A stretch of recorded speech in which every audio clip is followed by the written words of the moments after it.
বিভিন্ন পেজ এবং YouTube channel করে ইদানিংকালে হতদরিদ্র গরিবদের ভিডিও দেখিয়ে বিকাশ ব্যাংকের অ্যাকাউন্ট নাম্বার দিয়ে প্রতারণা করছে না?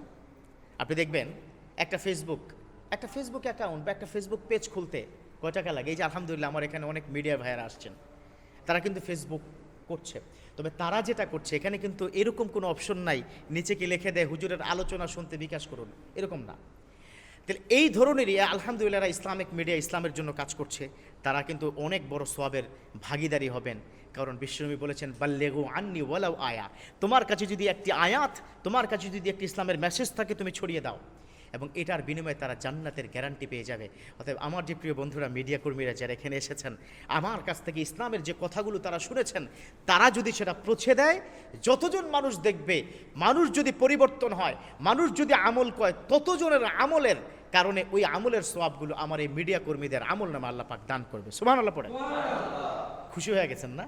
তবে খুশি হন, একটু পরে আবার এটাও বলবো যে আমাদের নামে যে উল্টাপাল্টা থাম্বনেল দিয়ে ভাইরাল করেন, এটা করিয়েন না, তাহলে কিন্তু গুনাহ হবে। কথা কি বুঝতে পেরেছেন?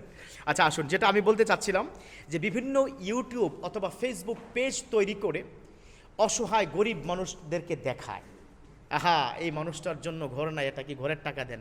অস্ট্রেলিয়া, কানাডা, সৌদি আরব, বিভিন্ন রাষ্ট্র থেকে আমাদের প্রবাসী বন্ধুরা বিশ্বাস করে তাদেরকে টাকা দেয়। সেই টাকার 10 ভাগের 1 ভাগ দিয়ে বাকি 90% যে আপনি রাখছেন, পুরো টাকাটা হারাম হয়ে যাচ্ছে। পুরো টাকাটা আপনার হারাম হয়ে যাবে। আপনি 10-এর 1 ভাগ কি করছেন? দিচ্ছেন, দান করছেন, বাকি 90% কিন্তু আপনি নিজে ব্যবহার করছেন, আপনি আপনার বাড়ি গাড়ি করছেন। এরকম আছে না? নাই আছে না? এরকম অবশ্যই আছে। তো যারা এই প্রতারণা করছে তার মধ্যে 2-1 জনের নাম তো আপনারা জানেন, ইদানিংকালের ব্যাপক ভাইরাল মিল্টন সমাদ্দার। শুনলাম তিনি নাকি আবার মুসলমানও না।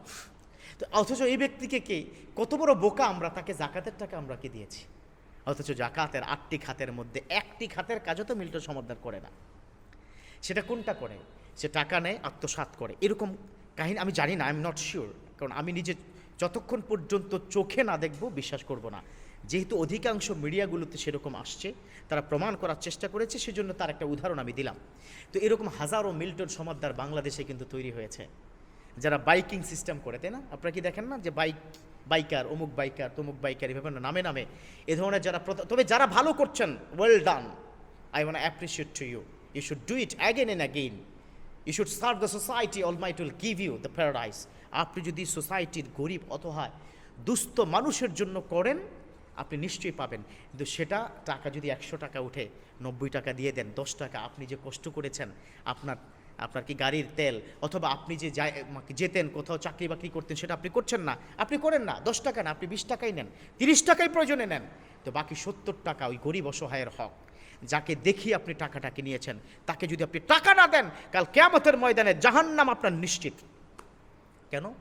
কারণ হলো এই ব্যক্তি হয়তো জানে না আপনি যাকে দেখিয়ে লক্ষ লক্ষ টাকা মানুষের কাছ থেকে নিয়েছেন ডোনেশন, সেই ব্যক্তি হয়তো সেটা জানে না। একজন জানেন, তিনি কে? আল্লাহ। যদি জেনে থাকেন তাহলে আল্লাহ কাল কিয়ামতের ময়দানে ভিডিও চিত্র ওই অসহায় মানুষটাকে দেখাবে, লুক এট দ্য ভিডিও, সে তোমাকে দেখিয়ে আর্ন করেছে 100 টাকা, তোমাকে দিয়েছে মাত্র 10 টাকা 20 টাকা, বাকিটা সে আত্মসাৎ করেছে। আত্মসাতের কারণে কাল কিয়ামতের ময়দানে কঠিন শাস্তি আপনার হবে। ওই ব্যক্তিকে টাকা পেমেন্ট না করা পর্যন্ত জান্নাতে যাওয়ার, there is no other chance to go to the heaven, কোনো সুযোগ না আপনি জান্নাতে যাওয়ার। কারণ হলো হকুল ইবাদ কেউ যদি নষ্ট করে, ওই হকুল ইবাদ তাকে পরিশোধ না করা পর্যন্ত he never go to the heaven, Almighty never forgive him, আল্লাহ কোশ্চেনকালও তাকে ক্ষমা করবে না।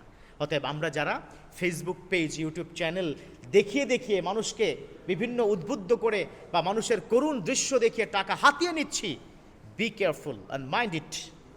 এই মানুষের টাকা মানুষকে ফিরিয়ে দিন, না হয় কাল কিয়ামতের ময়দানে আপনার শাস্তি হবেই। আল্লাহ পাক আমাদের সকলকে বোঝার তৌফিক দান করুক, পড়ুন আমিন।